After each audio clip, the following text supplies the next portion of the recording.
Film की शुरुआत एक वॉइस ओवर के साथ होती है जो बताता है कि कुछ लोग ऐसे पैदा हुए हैं जिनमें संगीत बनाने का अद्भुत उपहार होता है। कुछ संगीत इतना शक्तिशाली होता है कि वो अतीत या भविष्य की आत्माओं को बुला सकता है।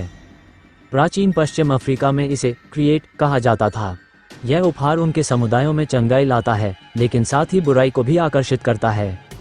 क्लार्क्सडेल, मिसिसिपी, अक्टूबर 1932। सैमी मूर एक चर्च में चोटिल हालत में आता है। उसके चेहरे पर पंजों के निशान हैं और उसके हाथ में टूटी हुई गिटार की गर्दन ही बची है। अंदर उसके पिता जेडेडिया, जो इस चर्च के पादरी हैं, गहरी प्रार्थना में लीन हैं। जब वे सैमी को देखते हैं तो उसे अंदर आने के लिए कहते हैं और उसे सांत्वना देने की कोशिश करते हैं। जेडेडिया अपने पुत्र से कहते हैं कि वह संगीत से दूर चले, ईश्वर का अनुसरण करे और पश्चाताप करे।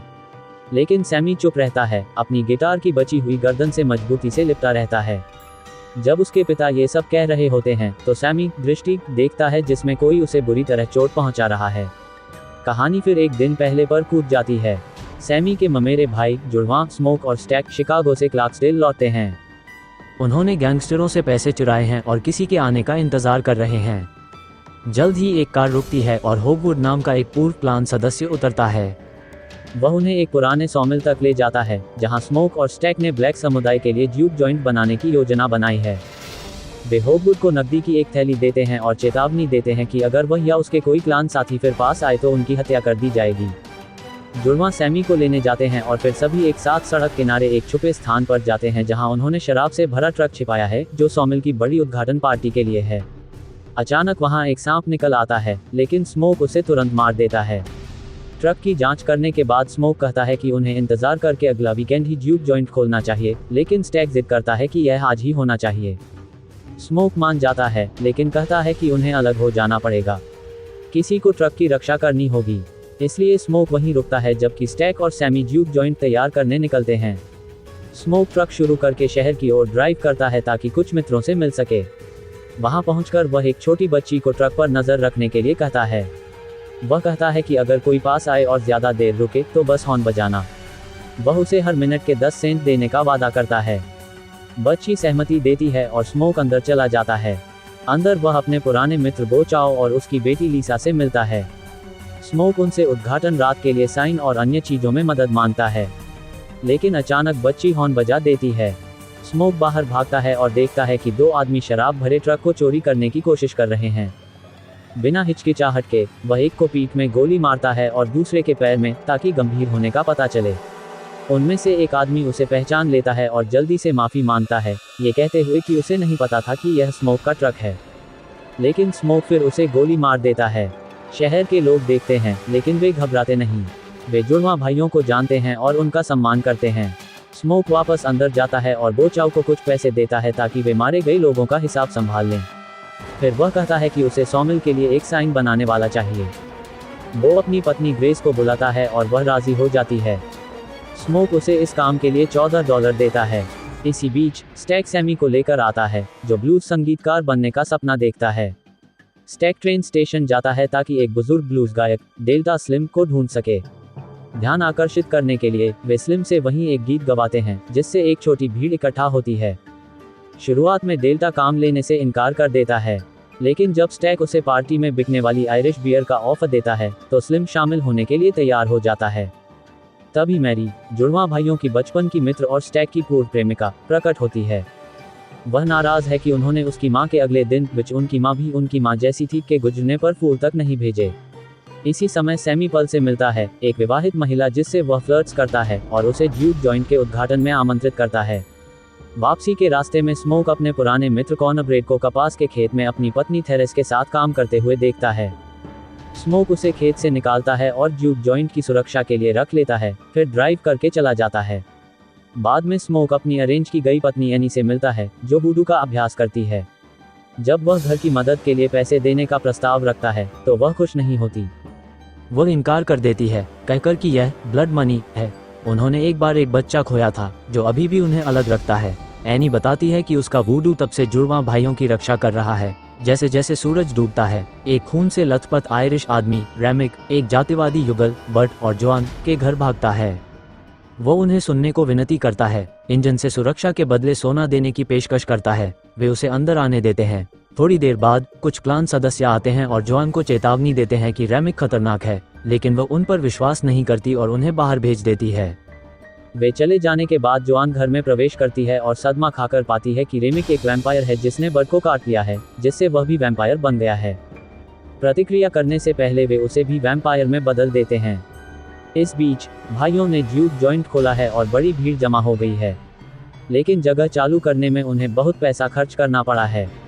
स्टैक और एनी स्मोक से बात करते हैं और सुझाव देते हैं कि कुछ लोग टिकट नकदी की बजाय स्क्रिप्ट से भरने दें। मैरी को भी बिना शुल्क लिए जाने दिया जाता है क्योंकि वह ब्लैक मदर की बेटी है। स्टैक सैमी को मंच पर लाता है। उसका संगीत गहरा और आत्मिक होता है और भीड़ मौन हो जाती है, मंत्रमुग्ध। ध्वनि इतनी शक्तिशाली है कि यह आत्माओं को बुलाने लगती है। अचानक विभिन्न समयों और स्थानों के ब्लैक संगीतकार ज्यूक जॉइंट में प्रकट होते हैं, जश्न में शामिल होते हैं। इमारत ऊर्जा से धधक उठती प्रतीत होती है, लेकिन कोई नृत्य बंद नहीं करता। शक्तिशाली दृश्य रेमिक, बर्ट और जोआन का ध्यान खींचता है। वैम्पायर ज्यूक जॉइंट आते हैं, आवाज से आकर्षित होकर मुसाफिर संगीतकार बनकर। वे थोड़ा संगीत बजाते हैं, अंदर आने की कोशिश करते हैं, लेकिन स्मोक को कुछ गड़बड़ महसूस होती है और वह उन्हें भीतर नहीं आने देता, भले ही वे भुगतान करने की पेशकश करें।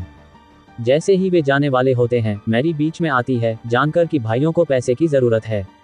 वे उसे सोना देती हैं, लेकिन तब रेमिक की आंखें लाल चमकने लगती हैं और वह लार टपकाने लगता है। कुछ गलत समझकर मैरी बंदूक निकालकर जाने की कोशिश करती है, लेकिन रेमिक अचानक उस पर झपटता है, उसे वैम्पायर में बदल देता है। उसी समय कॉनब्रेड बाहर जाता है और स्लिम रक्षा में होता है। बर्ट और जोआन कॉनब्रेड का मजाक उड़ाकर उसे दूर ले जाते हैं। इस बीच अंदर सैमी पल के साथ गुप्त कमरे में जाता है। अनवय की स्मोक और ग्रेस देख रहे हैं। मैरी फिर से ज्यूक जॉइंट में आती है। शुरू में वो स्मोक को लुभाने की कोशिश करती है, फिर अपना ध्यान स्टैक पर ले जाती है। दोनों एक कमरे में जाते हैं और रोमांस शुरू कर देते हैं। इस बीच फ्लो पर समस्या खड़ी होती है। एक ग्राहक दूसरी के चेहरे पर उस तरह से वार कर देता है जब वह लोडेड पासा खेलते पकड़ा जाता है। स्मोक बीच में कूदता है और सैमी को स्टैक लाने भेजता है, लेकिन सैमी असहज महसूस कर हिचकिचाता है। स्मोक खुद ही जाता है और एक भयानक दृश्य देखता है।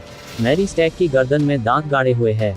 सदमे में स्मोक अपनी बंदूक निकालता है और सारी गोलियां उसमें दाग देता है, लेकिन वह नहीं मरती। इसके बजाय वह उठकर गुस्से में कहती है कि वह सभी को मार डालेगी, फिर अचानक गायब हो जाती है। स्मोक स्टैक की मदद करने दौड़ता है, लेकिन बहुत देर हो चुकी है, वह मर चुका होता है। स्मोक और स्लिम जल्दी से ज्यूक जॉइंट खाली कराते हैं, सभी मेहमानों को घर भेजते हैं। केवल कुछ ही भीतरे बने रहते हैं, Smoke, Sammy, Annie, Slim, Pearl और ग्रेस। दरवाजे बंद होने के बाद कॉनब्रेड आता है और अंदर आने की मांग करता है। एनी को कुछ गड़बड़ महसूस होती है और वह उसे जाने के लिए कहती है। कॉनब्रेड फिर अपनी मजदूरी मांगता है और जब स्मोक उसे पैसे देने हाथ बढ़ाता है, वैम्पायर बन चुका कॉनब्रेड उसके हाथ में काट लेता है। स्मोक तुरंत प्रतिक्रिया देता है और उसकी आंखों में गोली मारकर उसे भगाता है। एनी अब जान चुकी होती है कि वे वैम्पायर से लड़ रहे हैं। स्थिति और बिगड़ जाती है जब स्टैक, जो पहले मर चुका था, अचानक वैम्पायर के रूप में पुनर्जीवित हो जाता है। शुरू में वह सामान्य बनकर रहता है और स्मोक से कहता है कि अलमारी का दरवाजा खोल दे। स्मोक चाबी ढूंढने जाता है, लेकिन जैसे ही वह अलमारी खोलता है, स्टैक बाहर फट जाता है, लेकिन एनी अचार वाले लहसुन का रस उसके चेहरे पर छिड़कती है, जिससे वह भाग जाता है। इस बीच बाहर के वैम्पायर गाना और नृत्य शुरू कर देते हैं। बाकी मेहमानों, जिसमें वो भी शामिल है, को खूंखार राक्षसों में बदल देते हैं। एक बढ़ती हुई वैम्पायर की सेना ज्यूक जॉइंट के बाहर जमा हो जाती है। इनके नेता हैं रेमिक, साथ में मैरी, स्टैक, बर्ट और जोआन। रेमिक आगे आता है और सच्चाई बताता है, भाइयों को होगवुड के ग्रैंड ड्रैगन ने फंसाया था। होगवुड ने बर्ट और अन्य क्लान सदस्यों को भेजा था ताकि वे जुड़वा भाइयों और सभी को मार दें। स्टैक कहानी की पुष्टि करता है, कहकर कि उसने खुद बदलने के बाद ये स्मृतियां देखीं। लेकिन रेमिक कहता है कि वह क्लान के जातिवादी विश्वास नहीं रखता, उसकी असली चाहत सैमी है। उसे विश्वास है कि सैमी का संगीत उसकी लापता आत्माओं को बुला सकता है।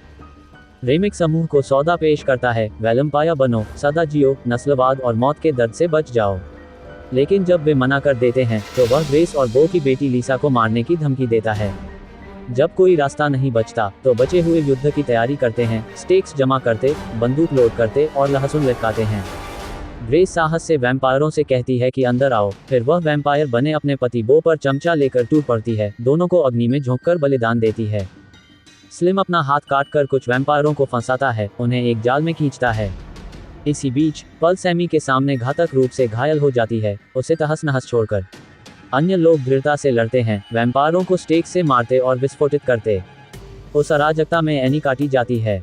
जो आने वाला है जानकर वह स्मोक से कहती है कि उसे स्टेक से मार दे, इससे पहले कि वह खुद एक वैम्पायर बन जाए। भारी मन से वह वैसा ही करती है।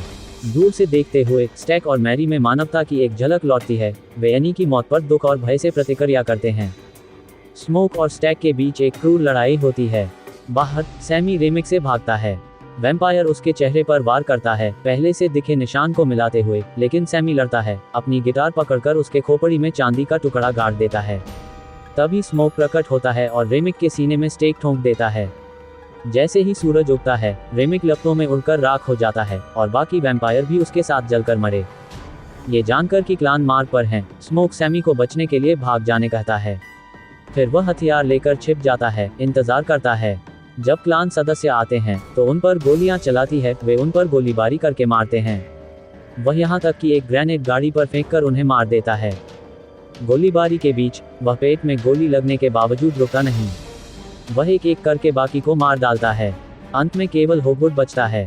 वह अपनी जान मांगता है और पैसे की पेशकश करता है, लेकिन स्मोक उसे भी मार देता है। जब स्मोक घायल अवस्था में लेटा होता है, वह एनी की आत्मा और उनके खोए हुए बच्चे की आत्मा देखता है। इस बीच सैमी वापस चर्च पहुंचता है। उसके पिता उससे संगीत छोड़ने को कहते हैं, लेकिन सैमी इनकार कर देता है। वह अपनी गिटार हाथ में लेकर उत्तर की ओर ड्राइव करता है। क्रेडिट्स के दौरान हम 1992 में बड़े हो चुके ब्लूज संगीतकार बने सैमी को देखते हैं, जो अब भी बजा रहे हैं। शो के बाद स्टैक और मैरी प्रकट होते हैं, जो दशक पुरानी उम्र में वैसे ही दिखते हैं। वे मुस्कुराते हैं और उसे एब्राजो देते हैं। स्टैक कहता है कि स्मोक ने उस रात उसे नहीं मारा था। उसने कहा था कि दूर रहे और सैमी की छाया में उसकी रक्षा करे। स्टैक जानता है कि सैमी का समय लगभग समाप्त हो चुका है। वह उसे वैम्पायर बनाने का प्रस्ताव देता है ताकि वह लंबा जी सके और संगीत बनाना जारी रख सके, लेकिन सैमी विनम्रता से मना कर देता है। वो कहता है कि उसने काफी देखा है और जब उसका समय आएगा वह तैयार होगा। सैमी अपनी गिटार उठाता है और अपने पुराने दोस्तों के लिए एक अंतिम गीत बजाता है। जाने से पहले वह स्वीकार करता है कि अभी भी उसे उस रात के दुस्वप्न आते हैं, लेकिन साथ ही कहता है कि सूरज डूबने से पहले वह दिन उसकी जिंदगी का सबसे अच्छा था। स्टैक सिर हिलाता है। यह आखिरी बार था जब उसने अपने भाई को देखा था, आखिरी बार जब उसने सूरज को देखा था और आखिरी बार जब वह वाकई आज़ाद महसूस कर रहा था। इस तरह फिल्म यहीं समाप्त होती है।